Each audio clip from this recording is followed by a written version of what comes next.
자, 이번 시간에는 지금까지 살펴본 소득조건법, 시장조건법에 이어서 가치평가의 중요한 세 가지 방식 중 하나인 자산조건법에 대해서 알아보도록 하겠습니다. 이러한 자산조건법은 앞에서 살펴보신 소득조건법이나 시장조건법에 비해서는 다소 사용 용도가 좀 제한적이긴 합니다.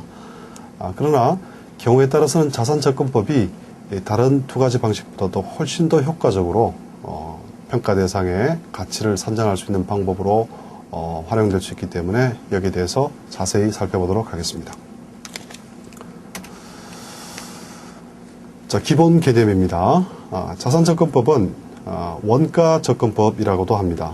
여전히 부동산 평가라든지 기술가치평가라든지 이런 다른 영역의 평가에서는 원가조건법 혹은 비용조건법 이런 용어로 쓰고 있는데, 우리 기업가치평가에서는 이 원가라는 의미가 우리가 원가회계 혹은 관리회계 이런 측면에서의 취득원가나 제조원가와 좀 구분이 안 되는 그런 측면이 있어서 자산조건법, Asset Approach라고 하는 용어를 훨씬 더 많이 좀 사용하고 있는 것 같습니다.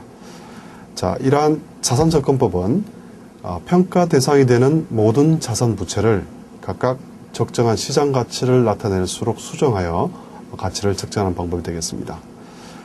장부상의 가치는 역사적 가치를 기준으로 한 장부가액이므로 시장 가치를 적절하게 반영하지 못하는 경우가 많이 있습니다. 물론 이제 우리 IFRS가 도입되고 회계 기준이 자꾸 발전해 나감에 따라서 시장 가치에 의해서, 시가에 의해서 장부가액을 기록하는 경우가 자꾸자꾸 늘어나고 있지만, 여전히 기본은 우리 장부가액, 역사적 가치를 기준한 장부가액으로 이렇게 평가가 되고 있으므로 이러한 차이가 발생한다는 겁니다. 따라서 이 자산조건법에서는 일정한 기준에 따라서 장부가액을 적절히 수정해서 시가화시켜서 기업가치를 구하는 방법이 되겠습니다. 이러한 자산조건법에 적합한 사례는요, 지주회사, 우리 홀딩 컴퍼니라고 하는 지주회사, 또 금융기관, 금융기관 같은 경우에는 대부분의 자산을 우리가 시가로 평가할 수 있는 그런 용이한 점이 있기 때문에 추가적인 내용들, 무형자산에 대한 평가 정도의 어떤 차이점을 고려를 해서 자산조건법을 적용하는 것이 용이하다, 이런 내용들이 있고, 특히 이제 그 에셋 헤비한, 그러니까 자산의 규모가 훨씬 큰 이러한 일부 제조업체나 도소매업체일 경우에는 이 자산조건법을 활용하는 것이 보다 효과적인 방법으로 가치평가를 수행할 수 있다, 이런 얘기입니다. 사례로서 해운업체 같은 경우에는 그 자산의 평가 자체가 그 회사가 가지고 있는 선박의 중고 가격을 획득하기가 상당히 용이한 점이 있습니다. 실제로 해운업체가 보유하고 있는 선박에 대한 가격이 유지가 되고 있고요. 또 보험회사 같은 데서 보험수가를 산정하기 위해서 선박의 중고 가격을 계속 관리를 하고, 이런 경우에는 전체 자산 중에서 선박이 차지하고 있는 그 비중이 상당히 크기 때문에 여기에 대한 시장 가치를 적절히 산정해낼 수 있고, 특히 제가 평가한 업체 중에서 해운업체 중에서 부도가 난 업체가 있었습니다. 이럴 경우에는 우리가 자산조건법에서 어려운 문제 중에 하나가 이러한 유형의 자산, 선박과 같은 유형의 자산은 시가로 평가할 수 있더라 하더라도 과연 그러면 무형의 자산은 어떤 식으로 평가를 할 것이냐라는 것이 가장 어려운 문제였고, 이것이 어떤 평가 기법상의 단점이었는데, 우리가 부도난 해운업체 같은 경우에는 우리가 무형자산이라고 하는 것이 가치평가 측면에서 중요한 것이 앞에서도 말씀드렸지만은 기술적인 측면, 그 다음에 브랜드의 가치, 그 다음에 인적 자본의 가치, 이런 세 가지가 가장 중요한 요소라 그랬습니다. 자, 이러한 무형자산의 경우를 우리 부도난 해운업체일 경우에 고려를 해보면 기술의 가치, 해운업체 자체가 그렇게 기술 집약적인 그런 산업이 아니기 때문에 기술의 가치라는 것이 원천적으로 좀 그렇게 크지 않을 것이라는 예상을 할 수 있고, 또 부도가 났으니까 기술의 가치가 그렇게 뛰어났으면은 부도라고 하는 상황에서 연결되지 않았을 것이다 라는 것을 우리가 추정해낼 수 있기 때문에 기술 가치가 차지하는 금액이 그렇게 크지 않을 것이다. 그 다음에 브랜드의 가치. 자, 부도나는 업체의 브랜드 가치 우리가 거의 무시해도 좋지 않겠느냐. 또 인적 자본의 가치. 자, 부도나서 예를 들어서 법정 관리가 되면 법정 관리자, 그러니까 법원이 인정하는 관리인이 선임이 돼서 기존의 경영진을 대체하게 됩니다. 자, 이런 상황에서 추가적인 인적 자본에 대한 부분도 그렇게 크지 않다라고 보면 무형자산의 가치가 그렇게 크지 않을 수 있다는 겁니다. 따라서 유형자산의 대부분을 차지하는 선박의 가치를 평가를 할 경우에 우리가 전체 기업의 가치를 자산접근법에 의해서 평가하는 것이 가장 효과적이고 진실된 가치에 가장 접근할 수 있는 방법이 될 수 있다라는 얘기입니다. 자, 그러면 우리가 장부가액을 시가화시켜야 된다라는 개념을 말씀을 드렸는데 어떠한 형태로 우리가 이 적용할 원가 또 적용할 시가의 종류와 개념이 잡히는지 살펴보시면 자, 먼저 장부가액이라고 하는 것은 기준 시점, 기준 가격이 되긴 합니다. 그러나 장부가액은 대부분의 경우 우리 시장 가치와 다를 경우가 많기 때문에 그럴 경우에는 개별적으로 장부가액을 시가화 시켜줘야 된다는 겁니다. 물론 예를 들어서 최근에 토지 가액을 감정평가 받아서 이것을 시가로 평가해서 장부에 올려놨다. 그러면 이 장부가액 자체를 시가로 볼 수 있다는 겁니다. 자, 그 다음에 중고가액. 활성화된 시장에서 액티브하게 이 거래가 되고 있는 그런 자산들이 있다. 해당 재고자산이 될 수도 있고요. 이런 중고가액이 우리가 용이하게 산정할 수 있을 경우에는 그 중고가액 자체가 시가를 반영할 수 있는 아마도 가장 좋은 대용치가 될 것입니다. 자, 그런데 그렇지도 못하다. 장부가액이 지금 시가를 반영하지도 못하고 중고가액이 구할 수 있는 그런 시장이 없다라고 했을 때는 우리가 재생산 원가나 대체 원가, 리프로덕션 코스트나 리플레이스먼트 코스트의 개념을 가지고 시가화시켜야 되는데요. 재생산 원가라고 하는 것은 그 물리적인 형태 자체를 그대로 재현하는데 필요한 원가가 얼마겠는가라는 측면입니다. 자, 예를 들면 석조 건물이 있습니다. 이 석조 건물을 돌로 다시 만들었을 경우에 얼마만큼의 가격으로 얼마만큼의 투기 원가로 그 건물을 재현할 수 있을 것인가 이런 측면이고요.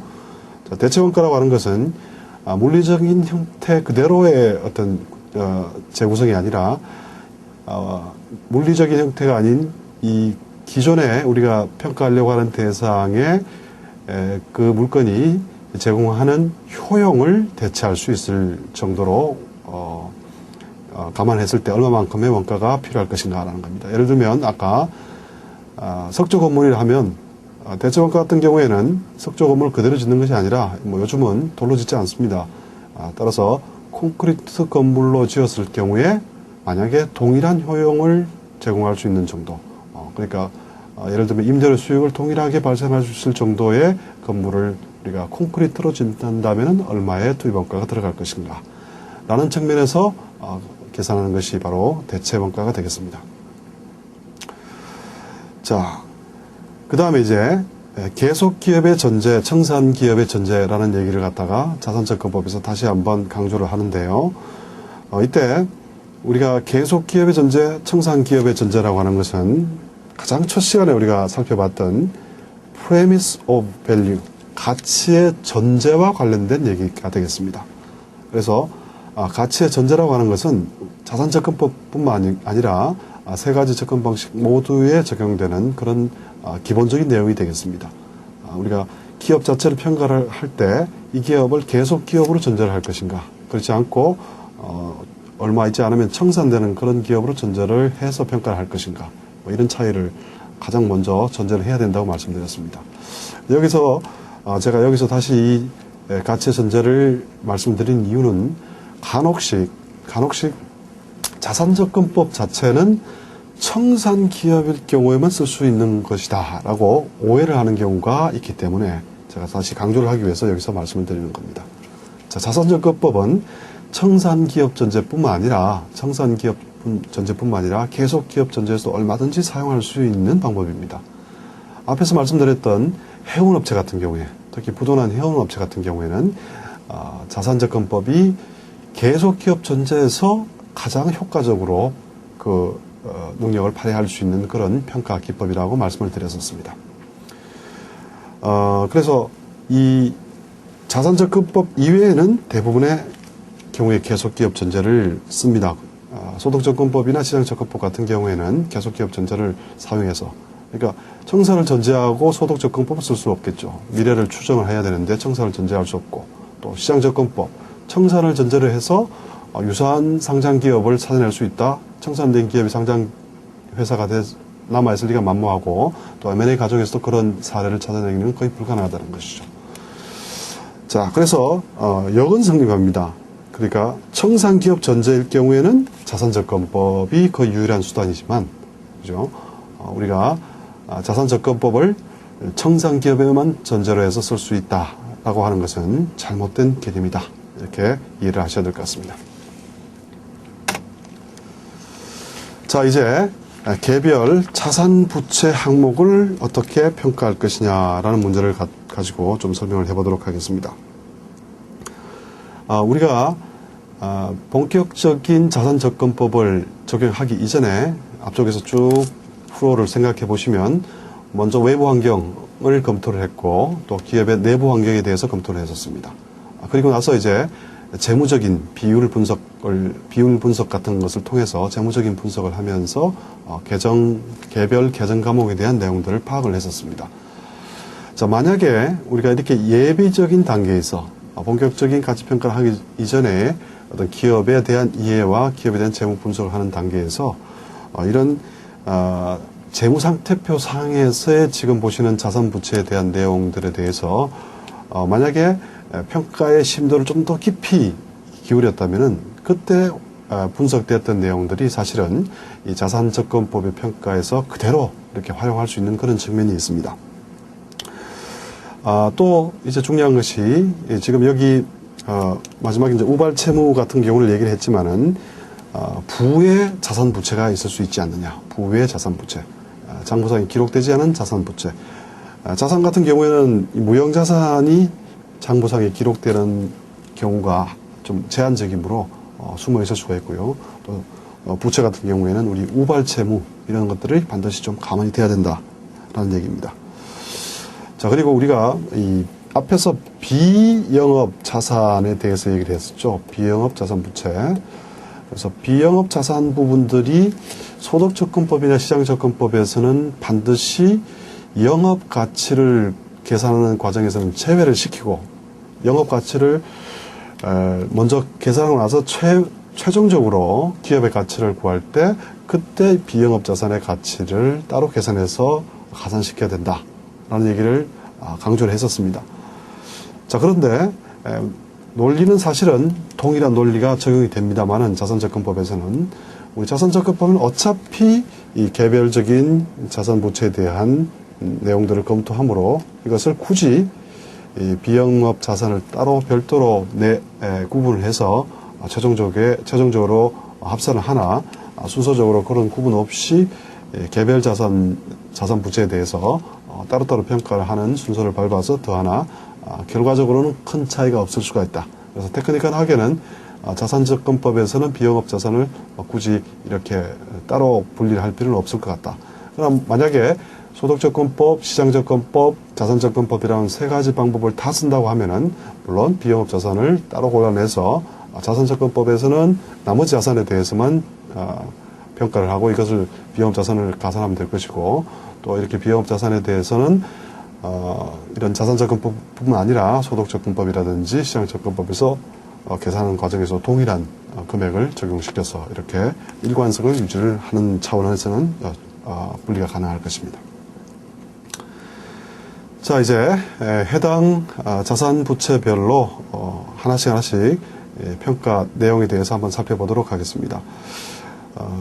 이 내용은 첫째 시간에 제가 첫 번째 강의 때 조금씩 말씀을 드렸는데 다시 한번 리뷰한다는 차원에서도 한번 정리를 해볼 필요는 있을 것 같습니다.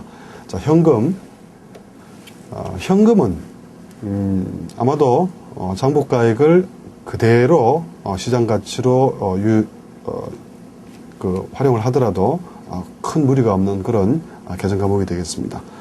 그래서 특히 이제 외부 감사를 받아서 그 금액을 우리가 활용을 한다라고 했을 때는 그 금액 자체가 적정한 시장 가치를 반영할 수 있다, 이렇게 볼 수 있을 것 같습니다. 자, 그 다음에 이제 매출채권. 매출채권은 매출채권 전체의 총액에서 대손 충당금을 우리가 감안을 해야 되고요. 이 대손 충당금 금액 자체가 적절하게 시가를 반영할 수 있는 상황이었는가, 그렇지 않은가 하는 것이 이 매출채권을 평가하는 포인트가 되겠습니다. 자, 우리 대손 충당금이 시가를 반영하기 위해서 연령분석법이라든지 에이징 메소드라고 하는 그런 방법이 있지 않습니까? 매출 채권의 발생 시점이 멀면 멀수록 대손 충당금의 비율을 높여주고 가까운, 얼마 전에 외상으로 매출을 해서 우리가 받을 수 있는 권리가 생겼다, 그래서 매출 채권이 생겼다라고 할 때는 그 비율을 낮춰서 이렇게 연령에 따라서, 매출 채권의 연령에 따라서 분석해주는 방법은 대체로 시가화시키는 그런 방법으로서 적당한 그런 방법으로 보면 되겠습니다. 그러나 이제 세무적인 그 송금 산입할 수 있는, 송금 처리할 수 있는 비율을 예를 들어서 1% 정도의 어떤 세법상의 규정에 따라서 대손 충당금을 설정을 했을 경우에는 우리 시가와는 차이가 많이 발생할 수 있다는 겁니다. 자, 그래서 매출채권의 평가는 이런 점을 주의하셔야 된다라는 얘기고요. 또 그리고 대손 충당금 자체가 연령분석법에 의해서 됐다고 하더라도 그것을 반드시 따라야 된다는 그런 필요는 없습니다. 평가자와 이 회사의 예를 들어서 감사를 한 감사인과의 견해는 차이가 있을 수가 있고요. 또 시점 조정이라든지 이런 것들을 위해서는 매출채권 자체도 시가로 이렇게 검토가 반드시 돼야 되는 그런 내용입니다. 자, 그 다음에 재고자산. 재고자산 같은 경우에는 우리가 평가를 저가법으로 한다, 이렇게 말씀을 드린 적이 있습니다. 자, 그래서 시가와 그 다음에 원가 중에서 작은 금액으로 한다는 것이죠. 자, 우리 취득한 금액이 100원인데, 이것이 80원이 되면 장부상에 80원으로 낮춰주지만 이것이 120원으로 올라갔다라고 하면 120원만큼으로 장부가액을 조정해 줄 수 있는 것이 아니라 이때는 둘 중에 낮은 금액인 역시 원가로 계속 유지를 해야 된다. 이것이 저가법의 논리가 되겠습니다.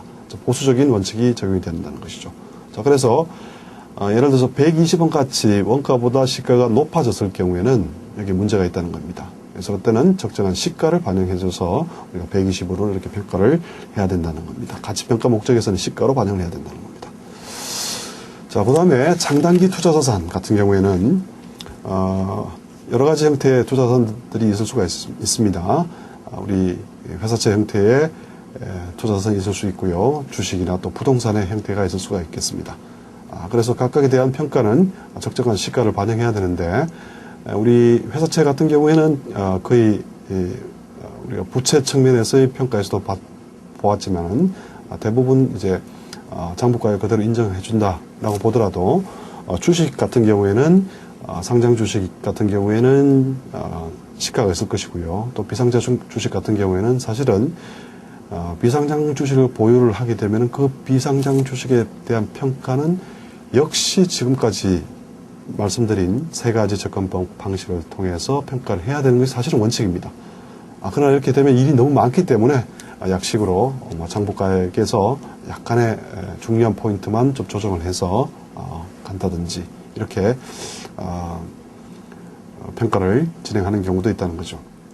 부동산, 역시 부동산도 마찬가지입니다. 정확하게 평가를 하려고 하면은 부동산 자체에 대한 감정평가 금액이 반영이 돼야 된다, 이런 얘기가 되겠습니다. 유형자산, 토지, 기계, 건물. 자, 이것도 장부상에 만약에 시가가 반영된 상태다라고 하면 상관이 없겠지만, 자, 토지 같은 경우에 현행 지금 회계 기준상 원가법을 그대로 유지할 수도 있지만 시가화시켜서 감정평가를 받아서 시가법을 활용할 수도 있는 그런 두 가지 선택적인 대안이 있겠습니다. 만약에 토지가 그대로 유지가 됐다라고 하면, 원가로 그대로 유지가 됐다면 이 토지 가격이 엄청난 차이를 발생시킬 수 있고요. 이것은 다시 시가화시켜야 된다는 겁니다. 기계장치, 그 다음에 건물 같은 것도 마찬가지입니다. 이것이 제대로 된 시가를 반영할 수 있도록 감가상각을 진행했느냐, 그렇지 않느냐에 따라서 차이가 발생될 수 있다라는 얘기입니다. 그 다음에 이제 무형자산, 앞에서 말씀드린 기술, 브랜드, 그 다음에 인적 자본. 자, 기술 같은 경우에 우리가 앞에서 말씀드린 바와 같이 지적재산권화되어 있는 특허권이나 실용신앙권 같은 경우에도 우리가 그 특허 같은 경우에 특허 출원을 하기 위해서 소요된 특허법인 같은 데 지불한 비용, 이런 정도가 장부상에 기록할 수 있는 한계가 된다는 겁니다. 혹은 이제 개발비 같은 경우 우리가 소요 자금으로서 얼마만큼 개발을 하기 위해 가지고 투자를 했느냐, 이런 내용들이 되겠습니다. 특허권 같은 경우에는 사실 그래서 특허권 자체가 가지고 있는 금액 자체가 우리가 시장에서는 뭐 수십 수백억이 될 수 있는 그런 훌륭한 기술임에도 불구하고 장부상으로 올릴 수 있는 것은 특허권 같은 형태의 출원 등록 비용 정도, 아주 작은 금액으로 이렇게 기록이 될 수밖에 없고, 또 개발비 같은 경우에도 만약에 그 개발비를 통해서 훌륭한 기술이 만들어졌다라고 하면 그 투입된 원가에 대해서 또 몇 배에서의 계산이 되겠지만, 예를 들어서 실패한 기술을 예를 들어서 수십억을 투자를 해서 만들어냈다. 그럼 그 투입된 개발비 자체가 시가냐? 그렇지 않다는 겁니다. 거의 제로에 가까운 금액이 시가로 반영된 기술의 가치가 될 수 있다는 겁니다. 자, 그 다음에 브랜드의 가치. 브랜드의 가치 역시 장부상으로 기록할 수 있는 금액은 대단히 한정되어 있겠습니다. 그래서 브랜드의 가치 자체도 우리가 장부상에 기록할 수 있는 금액은 대단히 작은 금액이 될 수밖에 없을 것 같고요. 마지막으로 인적 자본. 인적 자본 같은 경우에도 거의 장부상으로 계산할 수 있는 그런 여유가 거의 없을 경우가 많다라는 겁니다. 예를 들어서 뭐 회사 사장님의 가격을 매겨서 회사에서 기록한다, 좀 많이 되지 않는 그런 상황이 발생할 수 있다는 겁니다.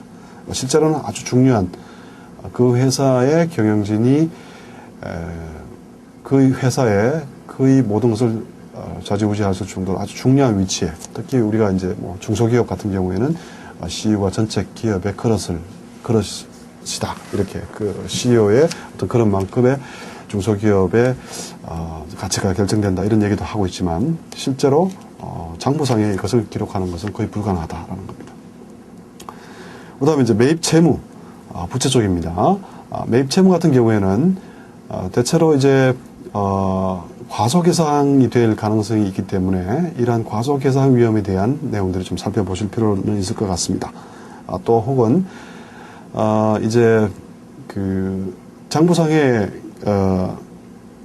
기록되어 있는 매입 채무 이후의 시점에서 거래업체 부도가 난다든지 해서 특수한 경우로 차감되는 경우도 있을 경우가 있으니까 이런 경우도 좀 살펴보셔야 되고, 차입부채 같은 경우에는 거의 장부 가치랑 시장 가치랑 비슷하다, 이렇게 말씀을 드렸는데, 거의라고 하는 말씀을 드리는 것은, 우리가 차입부채 상환 스케줄에 적용되는 차입부채의 발생 시점에서 시장 이자율로 그 현재 가치를 계산했었기 때문에, 만약에 그때 적용했던 시장 이자율과 현 시점의 시장 이율이 크게 차이가 난다고 하면 차입부채도 사실은 금액적으로 차이가 날 수가 있습니다.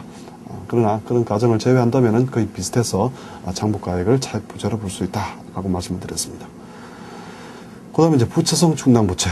부채성 충당부채 같은 거, 뭐 제품 보증 충당부채라든지 공사 보증 충당부채 같은 경우에도 역시 적정한 미래의 현금 흐름을 추정을 해서 여기에 대해서 우리가 현가화시켜서 가치를 평가할 필요가 있다는 겁니다. 자, 마지막으로 우발채무.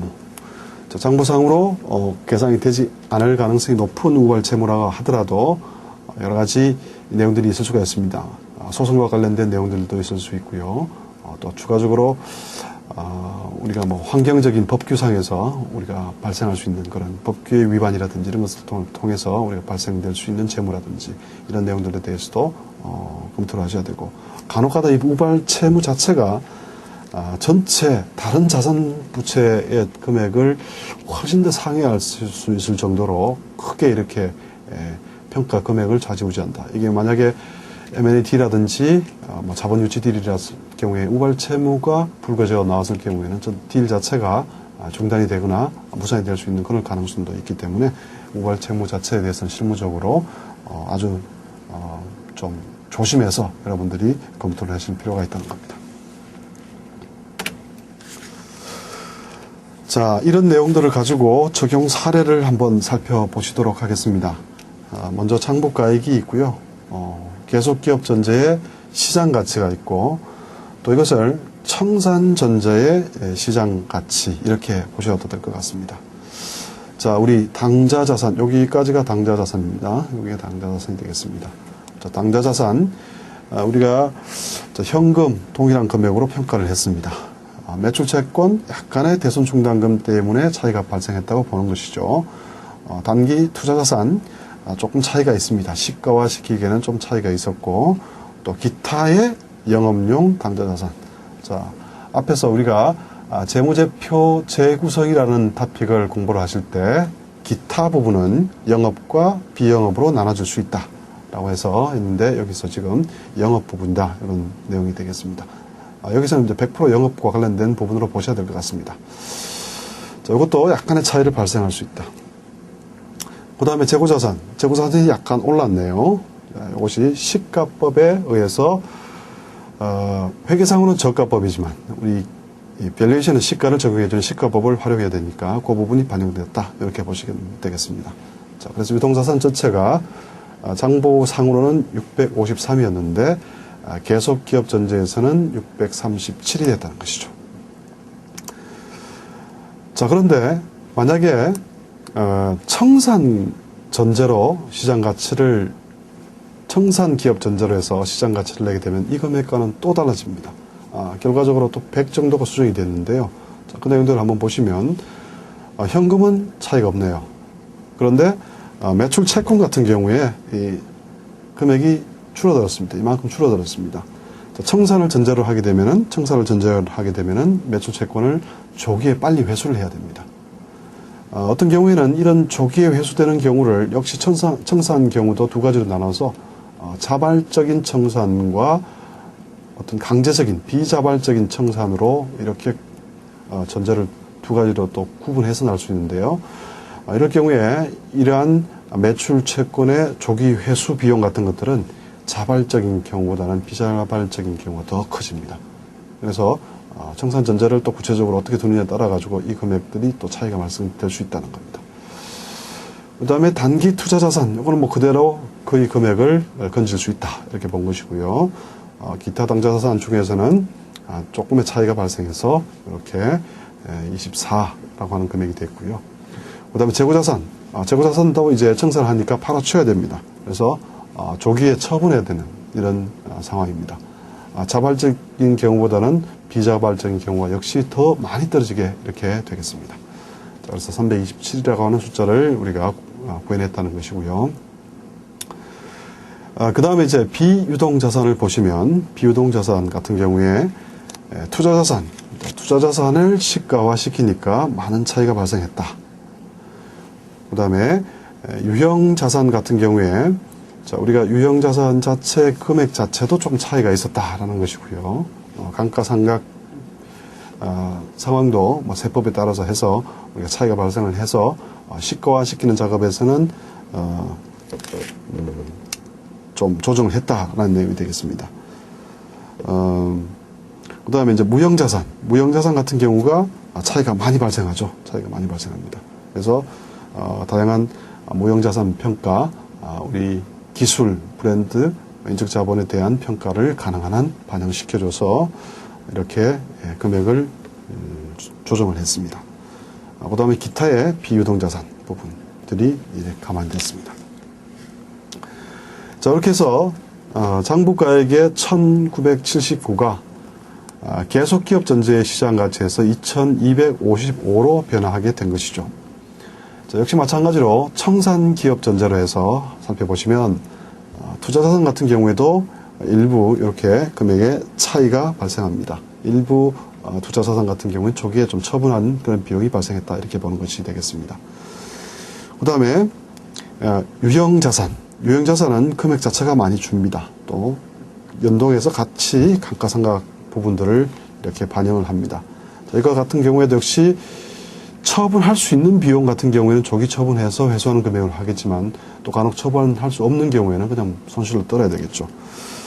그 다음에 무형자산 같은 경우도 역시 무형자산 같은 경우는 아주 금액이 많이 좀 줄어들어 버렸습니다. 무형자산 같은 경우는 특성상 기업이 청산을 하는 경우에 예를 들어서 그 기업의 브랜드 가치라든지 뭐 인적 자본의 가치라든지 이런 것들은 거의 그 기업과 분리해서 생각할 수가 없는 경우가 많이 있고, 대신에 이제 특허권 같은 경우는 이전이 가능 좀 할 수 있으니까 뭐 그 정도의 금액이 좀 남는 정도, 이렇게 매각 가능한 일부 특허권의 가치 정도가 반영됐다, 이렇게 보시면 될 것 같습니다. 자, 기타 부분도 약간의 조정이 있어서 결국 2255라고 하는 비유동자산의 시장가치, 계속기업 전제 하의 시장가치가 청산전제일 경우에는 1454로 이렇게 줄어든 결과로 나타났습니다. 그래서 전체적인 자산 총계가 2632였는데 3052로 오히려 계속기업 전제에서는 올라갔다가 이것이 청산기업 전제에서는 이렇게 뚝 떨어져 버린 이런 모양이 지금 보신 내용이 되겠습니다. 자, 그 다음에 이제 부채 부분 보시겠습니다. 유동부채. 매입채무 같은 경우에 말씀드린 대로 그런 예를 들어서 뭐 일부 자산, 일부 부채가 상환 의무가 소멸이 됐다. 그래서 이 부분에 대해서는 차감을 했고요. 단기 차입 채무라든지 이런 차입 채무 같은 경우에는 오히려 뭐 조정할 거를 내용들이 거의 없다. 장부가액 그대로 인정을 해줬다. 이런 내용이 되겠습니다. 자, 그래서 유동부채 같은 경우에는 장부가액 367이 계속기업 전제에서 시장가치는 358이 됐고요. 이것이 이제 또 청산전제로 갔을 때 봤는데, 우리 청산전제일 경우에도 부채는 다 갚아야 된다는 거죠. 부채는 다 갚아서 별도의 내용에 대한 조정이 없습니다. 비유동부채 같은 경우에 761이라고 하는 장부가액이 있었는데, 이것들이 회사채, 그 다음에 장기차입금, 그 다음에 기타 비유동부채는 조정이 없고 우발채무만 추가로 발생했다라고 본 것입니다. 그렇죠? 우발채무만 지금 추가로 발생했다. 그래서 이것이 761이라고 하는 시장가치로 변했는데, 청산전제일 경우에는 역시 이 청산전제일 경우에는 추가로 발생할 우발채무가 좀 더 불거져 나왔다라고 가정을 한 것이고요. 그래서 이 금액 자체가 조금 더 추가가 됐습니다. 자,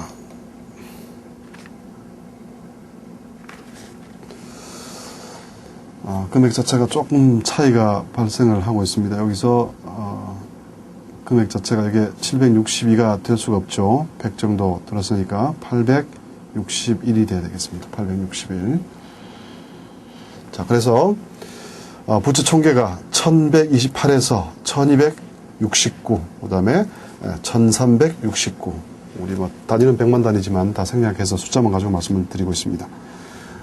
따라서 이제 주식 가치라고 하는 것은 앞에서 보셨던 자산 총계에서 부채 총계를 차감한 잔여 가치고, 장부가액일 경우에는 1503, 계속기업 전제일 경우에는 1782, 청산전제일 경우에는 601이라고 하는 숫자가 이렇게 됐고요. 이것을 역시 우리 사례에서 9만 주라고 하는 주식수로 나눠주면 장부가액은 16,704원이었는데 계속기업 전제에서는 19,804원, 그 다음에 청산기업 전제일 경우에는 거의 3분의 1 수준인 6,682라고 하는 금액이 최종적으로 산정이 됐습니다.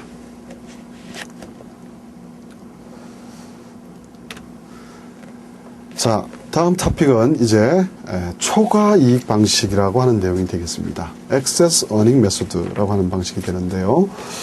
자, 이것은 지금까지 우리가 자산접근법에서 가장 어려운 문제가 무형자산의 가치평가다 이렇게 말씀을 드렸습니다.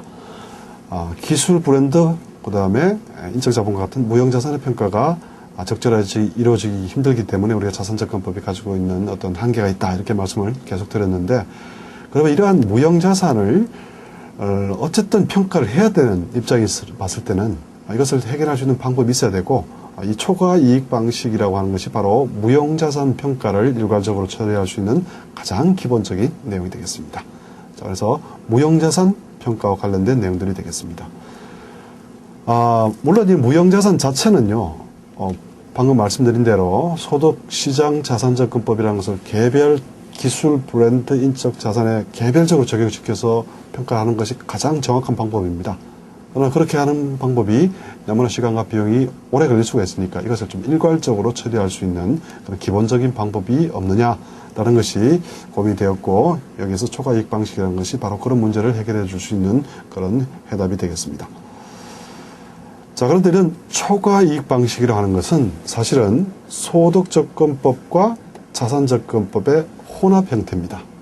우리가 지금 자산접근법을 다루고 있지만 이 초과이익 방식이라고 하는 것은 자산접근법만의 그런 논리로 구성되어 있는 것이 아니라 소득접근법이 가미된 이런 형태로 무형자산의 가치를 평가해내는 방법이 되겠습니다.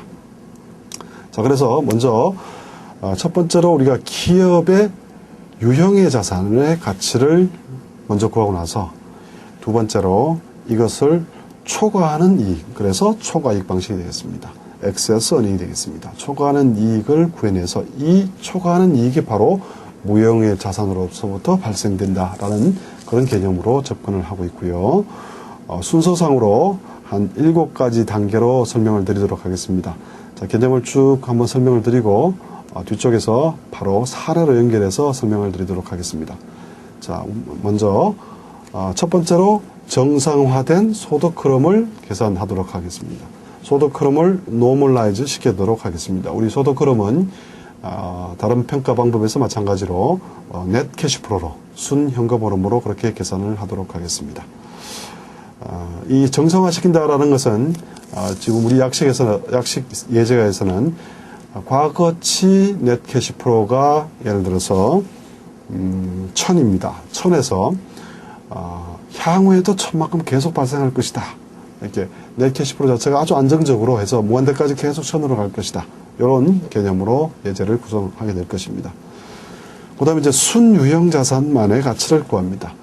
자, 여기서 순유형 자산이라고 하는 것은 어떤 의미냐면은 재무상태표가 있으면요, 재무상태표를 크게 유형의 자산과 무형의 자산으로 나눴을 때 이 유형의 자산이라는 얘기입니다.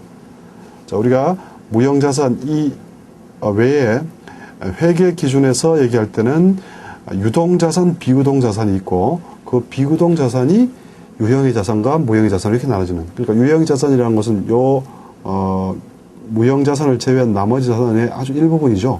뭐 아주 일부분 아니지만 하여튼 여기 전체는 아니라는 얘기입니다.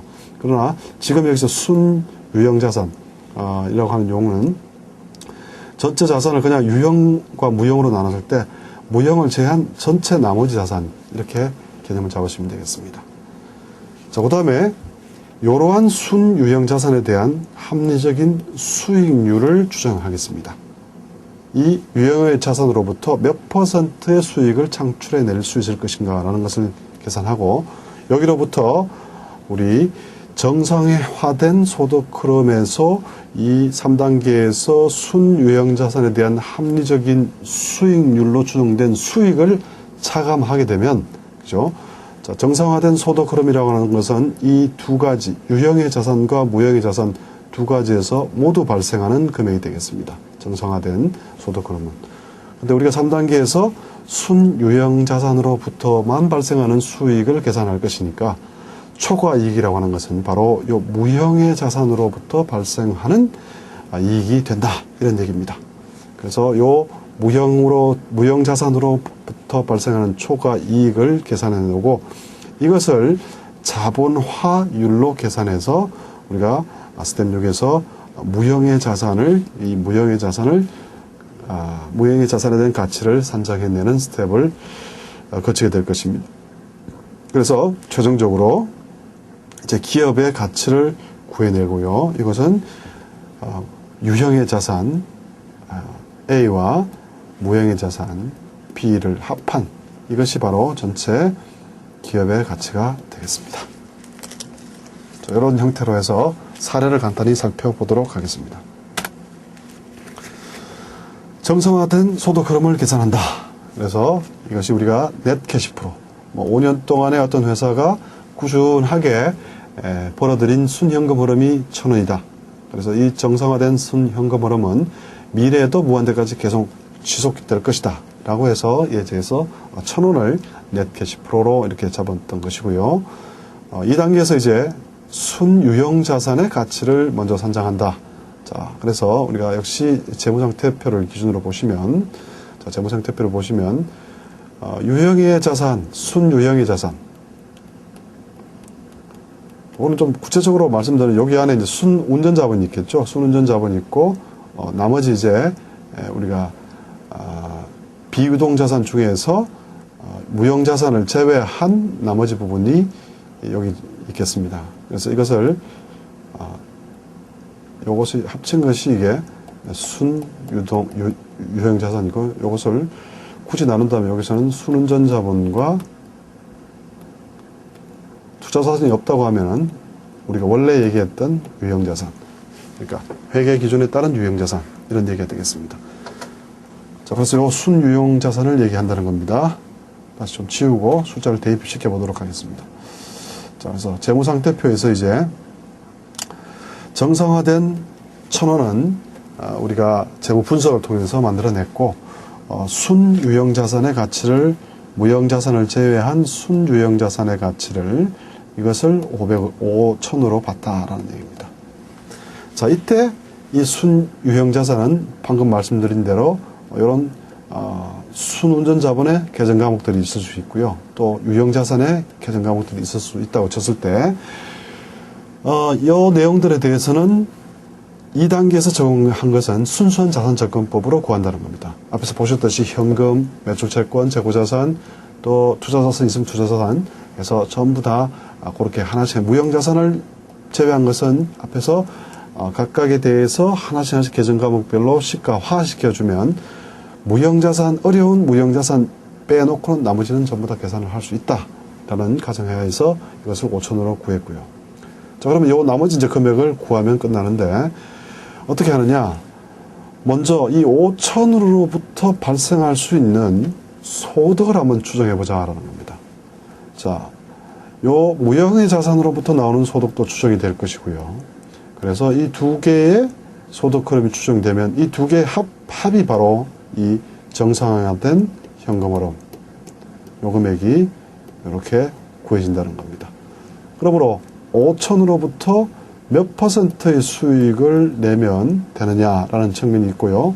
그래서 10%를 적용시키면 우리가 3단계까지 적용이 되면 500이라고 하는 숫자가 순유형 자산으로부터 발생되는 그런 소득 흐름이 될 것입니다. 이제 4단계에서 거꾸로 말씀을 드리면 초과 이익은 전체 1000에서요. 1000에서 5,000이라고 하는 금액의 10%만큼 발생하는 소득을 차감한 그런 소득 흐름이 되겠습니다. 그러므로 산식상으로 이 500만큼이 이 1000에서 유형자산이 아닌 다른 부분으로서 발생된 금액이다라는 겁니다. 자, 이제 역산한다는 겁니다. 이제 거꾸로 이것을 소득 흐름이니까 이것이 이제 자산의 개념으로 바꿔지면 이제 거꾸로 자산의 개념으로 바꿔지면 여기에 이제 자본화율을 오히려 거꾸로 적용시키자는 겁니다. 이때 이제 25%라고 하는 가정치를 뒀고요. 사실 이런 10%, 25%라고 하는 숫자를 구하는 것은 이런 비율을 구하는 것은 나름대로 또 정교한 계산 산식이 있습니다. 예를 들어서 전체의 이것이 부채와 자본으로 구성된다. 그러면 우리가 요 순유형 자산에 의해서 구해졌던 요 10%라고 하는 것은 요 부채 비용과 요만큼의 자기 자본 비용이 가중평균된 그런 금액이 될 것이고요. 이 나머지 무형 자산에 적용된 25%라는 것은 자기 자본 비용, 그러니까 뭐 CAPM 같은 것도 써서 이렇게 비율을 꼽아냈고, 역산해서 500을 다시 25로 나눴다라고 하면 이제 거꾸로 이제 최종적으로 무형의 자산의 가치가 이렇게 계산이 됩니다. 조금 슬라이드가 좀 지저분해져 버렸는데요. 내용들을 쭉 한번 다시 검토해 보시기 바랍니다. 그래서 2000이라는 무형 자산의 가치가 산출이 됐고, 최종적으로 유형의 자산의 가치인 순유형 자산의 가치인 5000에다가 무형 자산을 합산을 해서 기업 가치를 산정하는 이런 방식을 여러분들이 지금 살펴보셨습니다. 자, 이제 자산접근법에 대한 기본적인 내용은 다 진행이 됐고요. 추가적으로 EVA와 MVA에 대해서 알아보도록 하겠습니다. EVA, 경제적인 부가가치, Economic Value Added, 또 시장 부가가치, Market Value Added, 이런 두 가지 내용인데요. 이 두 가지 내용은 사실은 굳이 이 자산접근법 말미에서 제가 다루는 이유는 방금 살펴보셨던 초과이익 방식, Excess Earning 메소드와 이 EVA, MVA에 따라서 만들어지는 기업 가치의 논리 구조가 매우 흡사하기 때문에 그렇습니다. 그래서 여러분들 공부를 하실 때 초과이익 방식과 요 EVA, MVA 파트를 계속 좀 비교를 해 보시면서 이렇게 공부를 하시면 많은 좀 시사점을 우리가 발견할 수 있고요. 또 EVA, MVA 방식을 좀 새로운 각도에서 볼 수 있으며 그 방법 자체가 가지고 있는 몇 가지 결함도 같이 좀 발견해질 수 있는 그런 내용들이 있습니다. 자, 먼저 살펴보도록 하겠습니다. EVA의 용어들은 원래 스턴 스튜어트사라고 하는 컨설팅 업체가 적용했던 그 내용들 그대로 쓰기 때문에 용어를 그대로 쓰겠습니다. NOPLAT이라고 하는 것이 있습니다. 자, EVA는 NOPLAT을 Net Operating Profit Less Adjusted Taxes. 자, 앞에서 살펴보셨던 세후 영업이익과 사실은 비슷한 개념으로 보시면 되겠습니다. 여기에서 자본 비용액을 빼줍니다.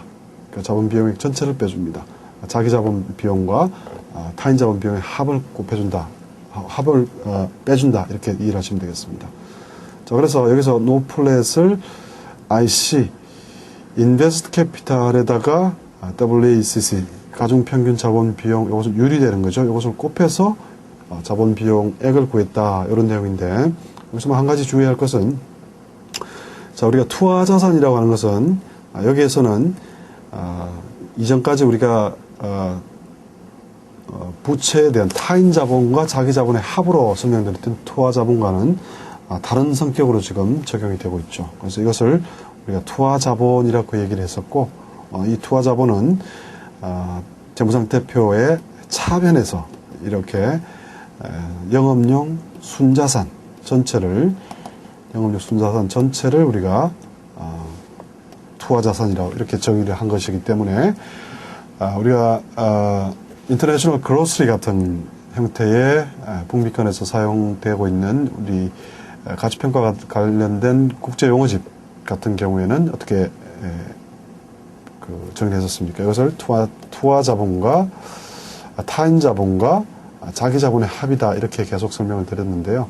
여기서는 이런 대변 항목이 아닌 차변 항목에서 이렇게 정의가 돼 있기 때문에 그대로 따르겠습니다.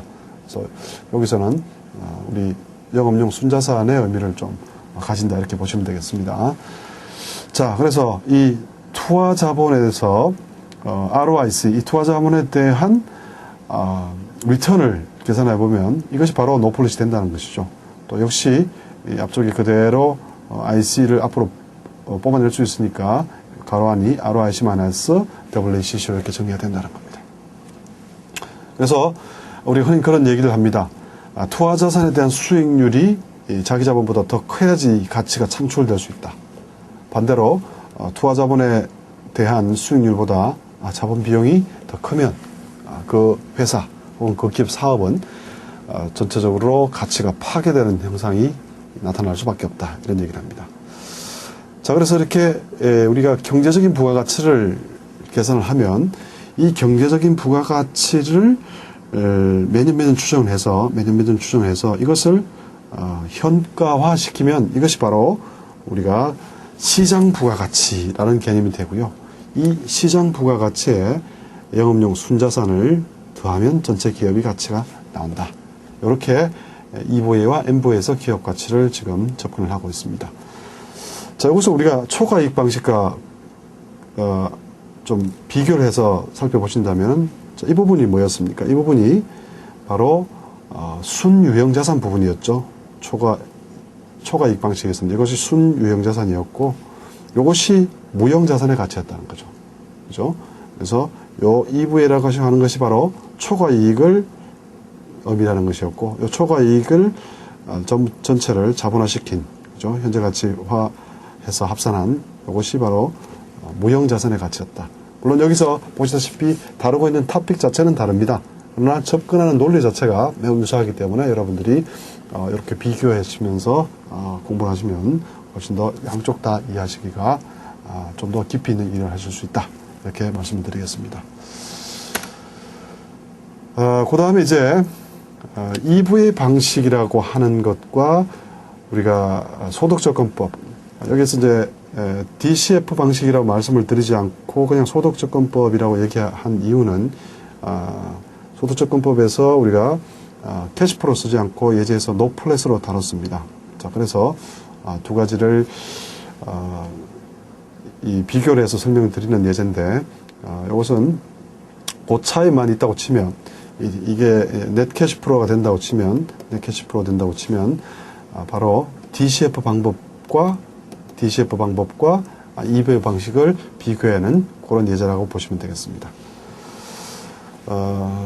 소득접근법에서 노플랫을 사용했던 내용들이 있죠. 또 성장률도 인플레이션도 없는 0%로 해서 아주 간단한 사례를 만들어 보겠습니다. 자, 먼저 인베스트 캐피탈. 자, 여기서는 여전히 이 영업용 순자산, 그러니까 스튜던트사의 EVA 방식에서 적용되어 있는 그 영업용 순자산의 의미입니다. 그 다음에 1000, IC가 1000이고 ROIC가 10%, 그다음 외기 8%라고 하는 가정하에서 EVA 방식은 어떻게 됩니까? 먼저 EVA를 구하게 되면 자, IC 1000에서 그 다음에 ROIC 10% 마이너스 외액 8% 해서 2%가 되나요? 그래서 EVA 자체 경제적인 부가가치는 20이 됩니다. 따라서 기업의 가치는 IC 더하기 자, 우리가 EVA를 성장이 없이 무한대까지 간다라고 하면 바로 맥으로 나눠주면은 그것이 MVA로 계산이 되는 것이죠. 그래서 1000 더하기 EVA를 바로 자본화율인 8%로 나눠주면 1250이라는 값이 되고요. 자, 그 다음에 소득접근법. 우리가 비록 이제 넷캐시프로 쓰지 않고 앞쪽과 맞춰주기 위해서 EV에서 나왔던 소득 흐름과 맞춰주기 위해서 노플랫을 사용을 하겠습니다. 그런데 우리가 논리상으로 두 가지 EVA 방식과 소득접근법이라고 하는 거 우리가 앞에서 쭉 살펴보셨던 넷캐시프로라는 개념과 연결시켜서 같이 이해를 하시면 되겠습니다. 자, 노플랫은 IC 곱하기 ROIC이므로 IC가 1000이고 10%를 가산해주면 100이라고 하는 숫자가 나오게 되죠. 그러므로 우리는 기업 가치를 구할 때 어떻게 했었습니까? 자, 기업 가치를 구할 때 이러한 1000이 무한대까지 계속된다라고 하면 이 자본화율로 그냥 나눠주면 되었습니다. 그죠? 밸류는 I 나누기 R이었다는 거죠. 밸류는 I 나누기 R이었다는 것이죠. 자, 그래서 100을 8%로 나눠주면 바로 1250이라고 하는 숫자를 우리가 구할 수 있다는 겁니다. 결국 같은 숫자로 이렇게 결론이 났다는 겁니다. 자, 여기까지 EVA, MVA까지 다 포함해서 자산접근법에 대한 내용들을 마치도록 하겠습니다. 예, 감사합니다.